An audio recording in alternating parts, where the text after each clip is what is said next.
시청자 여러분 안녕하십니까? 서울시의회 플러스입니다. 첫 소식입니다.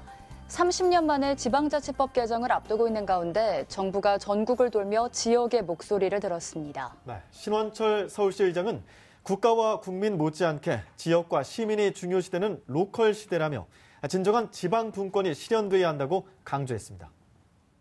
최근 정부가 지방자치법 전부 개정안과 재정분권 추진 방안 등을 공식 발표하면서 지역 실정에 맞는 자치분권을 실현하겠다고 나섰습니다.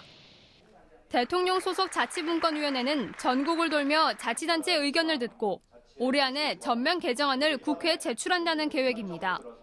서울에서 열린 간담회에는 시민들을 비롯해 서울시와 자치구, 서울시의회 관계자들이 참석해 이제는 진정한 지방 분권이 실현돼야 한다고 한 목소리를 냈습니다. 지방의회 관련 사항을 어디까지 좀 담아낼 수 있을지를 결정짓는 또 중요한 기록에 서 있는 것 같습니다. 국가, 국민 못지않게 지역, 주민, 시민이 중요시되는 로컬 시대다 이렇게 얘기를 합니다. 지난달 발표된 재정분권 로드맵에 대한 구체적인 의견이 제시됐습니다. 그 밑에 10%포인트 올리는 거로 되는데요.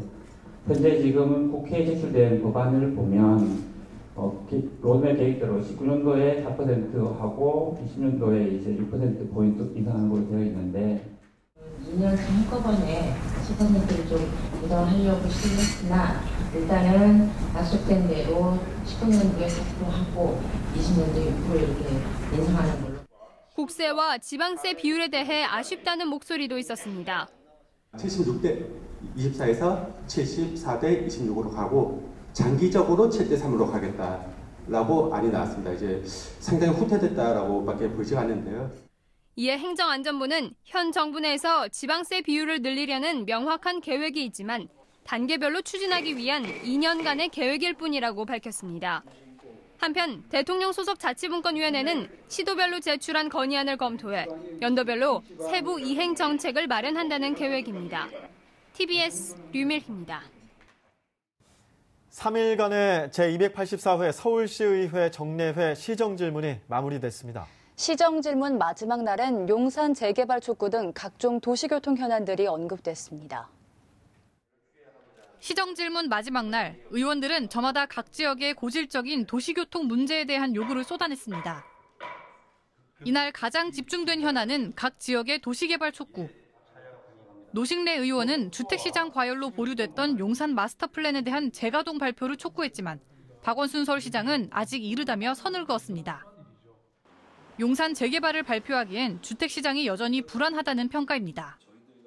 어느 정도 수준이 되어 주택시장이 안정됐다고 평가할 수 있으며 발표와 추진을 진행할 수 있을 것이라고 예상이 되는지요?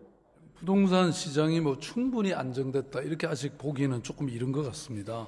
앞으로 시장 상황을 충분히 면밀히 주시하면서 정부와 긴밀하게 협력해 나가도록. 광진구의 오현정 의원 역시 어린이대공원의 용도지구를 변경해 상업시설이 들어설 수 있도록 해달라며 목소리를 높였습니다. 아차산 조망에 영향이 없음에도 서울 시내 평지공원 중 유일하게 최고 고도지구로 지정돼 개발 규제를 받고 있다는 겁니다. 1996년 이후 20년 넘게 최고 고도지구 지정 및 제1종 일반 주거지역으로 관리되고 있어 지역 발전이 제한되고 있습니다. 이에 박 시장은 구청 차원의 구체적인 계획이 나오면 검토해보겠다고 답했습니다. 각 지역 교통 문제에 대한 지적도 오갔습니다. 송파구 김상진 의원은 문정도시 개발지구의 송파대로변에 차량 진입도로 추가 개설을 요구했고 추승우 의원은 사당 일대의 극심한 교통체증을 언급했습니다. 교통 정체가 극심합니다. 주민설명회를 개최일 당시 가로변 정류장을 중앙으로 이전하는 것이어서 교통 정체는 없을 것이라고. 답변에 나선 윤준병 행정일부 시장은 교통운영과와 도로계획과를 통해 별도의 모니터링을 운영해 해결책을 찾겠다고 답변했습니다. TBS 박가현입니다. 9개 자치구에서 시범적으로 시행하려 했던 고등학교 친환경 무상급식이 서울 모든 자치구로 확대됩니다. 하지만 내년도 예산안에는 9개 자치구에 대한 비용만 포함되어 있는데요. 서울시의회가 교육복지 취지에 공감하고 이를 적극 지원하기로 하면서 예산 확보에 힘을 얻었습니다. 내년부터 서울의 모든 고등학교 3학년 학생은 친환경 급식을 하게 됩니다.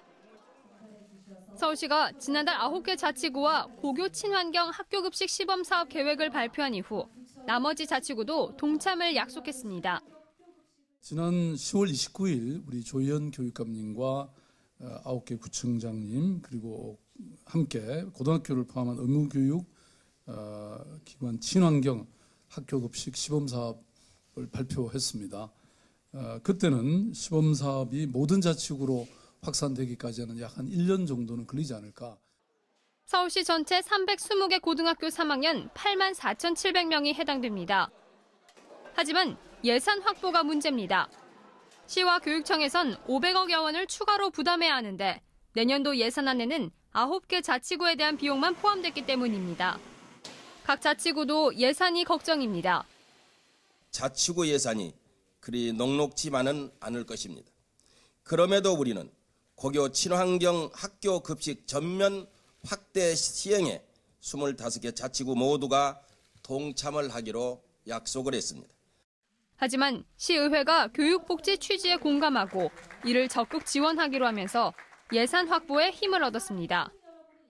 형평성 문제와 학부모님들의 그런 이해와 요구 이런 것들을 감안해서 서울시의회가 서울시 25개구 전역으로 확대 추진하자는 제안에 따라 이런 보편적 복지가 또 가능하게 됐습니다. 조희연 교육감은 서울시와 자치구 시의회가 갈등 없이 협력해 무상급식을 할 수 있게 된 것은 사회의 변화를 의미한다고 밝혔습니다. 저의 공약 중 가장 어렵다고 생각했던 것이 고교 무상급식입니다. 예산 문제가 엄청나게 따르기 때문이죠. 그런데 가장 어려운 공약이 정말 구청장님과 또 서울시 의회 협력과 서울시장님의 이런 정말 결단으로 또 선도로 이렇게 가장 먼저 실현되게 돼서 저 기쁘다는 말씀을. 서울시와 교육청은 시의회와 예산 확보 방안에 대해 세부적으로 논의하고 고등학교 1학년과 2학년도 단계적으로 시행한다는 계획입니다. TBS 류밀희입니다.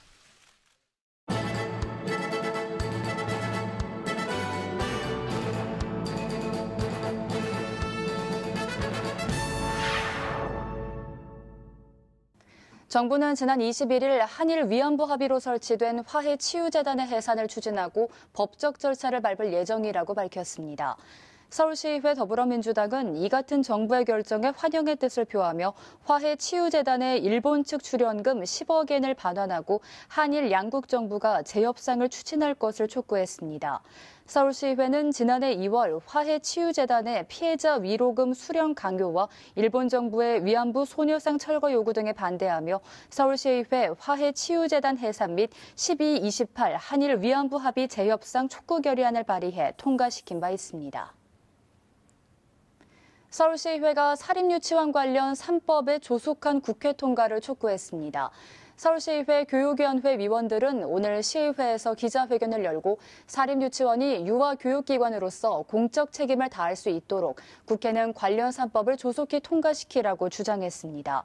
위원들은 국회가 한국유치원총연합회 등 특정 이익집단의 눈치를 보면서 입법기관으로서의 소임을 다하지 않은 것은 국민적 요구를 무시하는 처사라고 지적했습니다. 오현정 서울시의원은 지난 20일 시정 질문을 통해 유해물질 중독관리센터의 조속한 설치와 운영을 촉구했습니다. 유해물질 중독관리센터는 라돈, 가습기 살균제 등과 같은 유해물질에 대한 정확한 정보를 제공하고 이로 인한 각종 중독 사고로부터 응급 상담, 관리, 예방 등의 역할을 수행하는 시설입니다.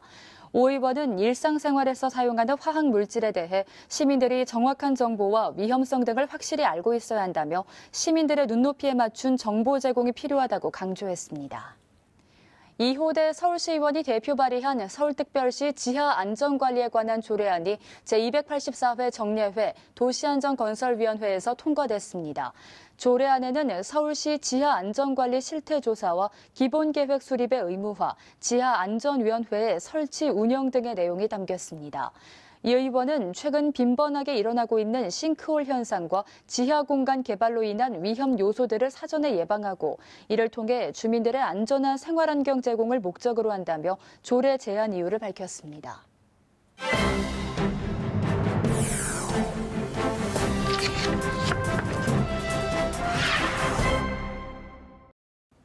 청년 창업의 인기 아이템 푸드트럭. 공간과 장소의 제약이 적어 비교적 저렴한 초기 비용으로 사업을 시작할 수 있고 자유롭게 이동하며 사업의 꿈을 펼칠 수 있다는 점이 청년들의 눈길을 끈 건데요. 하지만 야외 활동이 줄어드는 추운 계절이 오면 불안정한 수익 등의 이유로 폐업 신청도 늘어나고 있습니다. 이에 서울시의회가 푸드트럭 활성화를 위한 조례를 시행 중이라고요. 네, 그렇습니다. 최근 거리에서 푸드트럭을 만나는 일이 많아졌습니다. 주말 저녁이면 동대문, 여의도, 청계천 등의 나들이 나온 시민들이 길거리 맛집 푸드트럭 앞에 길게 줄을 서는 모습 낯설지 않았는데요. 푸드트럭이 청년 창업과 일자리 창출의 모델로 주목받자 서울시 의회는 지난 2016년 7월부터 음식 판매 자동차 영업장소 지정 및 관리 등에 관한 조례를 시행했습니다. 서울시장의 제안으로 제정된 이 조례는 영업장소와 영업자격, 영업기간을 비롯해 위생, 안전 등 영업시 준수사항에 관한 내용과 푸드트럭 영업 활성화를 위한 창업자금 융자, 또 창업 운영 교육 등 서울시의 지원 상황 등을 담고 있는데요. 이를 통해 문화시설과 관광특군의 시설, 그리고 도로, 공공기관 주최 행사 등으로 푸드트럭 허용 장소가 확대됐고요. 특히 서울의 새로운 먹거리 아이콘으로 자리 잡은 밤도깨비 야시장 등에 참여하면서 푸드트럭 영업이 더욱 활성화됐죠. 네, 야외 행사가 많은 봄이나 가을에는 이 도심 곳곳에서 푸드트럭도 그렇지만 이걸 기다리는 시민들도 쉽게 볼 수가 있는데요. 하지만 요즘 같은 추운 겨울철에는 푸드트럭 영업에 어려움이 있을 것 같아요. 이를 대비하기 위한 방법은 없을까요? 네, 이 말씀하신 대로 1년 중 문화행사가 많이 열리는 기간과 요일 또 운영 가능한 푸드트럭 개수가 한정돼 있습니다. 이로 인해 치열한 입점 경쟁, 또 부담스러운 수수료 등 운영에 제약사항도 적지 않았습니다. 또 수익이 불안정하다 보니 판매자들의 부담은 좀처럼 해소되지 않고 있었는데요. 이처럼 사업의 수요가 점점 커지는 만큼 영업지의 확대나 취약계층 사업자의 진입을 위한 지원 등이 더 필요하다고 판단한 서울시 의회는 지난해 5월 개정 조례안을 발의하고 시행해 오고 있습니다. 이 조례안에 의해 기존에 포함되지 않았던 서울 메트로 등 6개 서울시 투자기관과 서울문화재단, 서울연구원, 서울복지재단 등 15개 출연기관의 행사까지 푸드트럭 영업이 가능하게 됐죠. 또 재래시장 활성화에 도움을 줄 수 있는 품목에 따라 상인 주체와의 협의를 통해 전통시장에서도 이 푸드트럭 영업이 가능해졌습니다. 또한 푸드트럭 영업에 대한 사용, 또 수익 허가 등 시설 사용 계약 시 우선 대상을 사회적 기업과 사회적 협동조합, 자립 지원기관 등으로 확대했습니다. 이는 위 기관들을 아우르는 사회적 경제 주체들이 보다 질 좋은 일자리를 만들어 취약계층의 자립을 위한 서비스를 제공할 수 있도록 배려한 것입니다. 푸드트럭 영업의 활성화를 위해서는 그 무엇보다 판매 음식의 안전성 확보가 우선돼야 하는데요. 이에 현 조례상의 창업자금 융자나 창업 또 운영교육 외에 위생관리에 관한 표준 매뉴얼 보급을 추가했습니다. 또한 국가, 자치구, 관련 단체 등과 협력 체계를 구축하도록 규정해서 사업의 발전을 위해 민과 관의 원활한 소통과 정보 공유 등을 가능케 하도록 조례 명시돼 있습니다. 네, 서울시 발표에 따르면요. 지난달 올해 영업을 마친 서울 밤도깨비 야시장에 200여 대의 푸드트럭이 참여했고 390만여 명의 시민이 함께한 것으로 나타났습니다. 2015년 시범 운영 이후 꾸준히 높은 만족도를 보이고 있는 만큼 앞으로도 푸드트럭의 영업 확대 기회는 계속해서 늘어날 것으로 보이는데요. 관련 조례를 통해 불안정한 영업을 이어갔던 푸드트럭 상인들의 불안이 해소되고 보다 체계적인 제도적 기반 마련이 가능해지길 기대하겠습니다.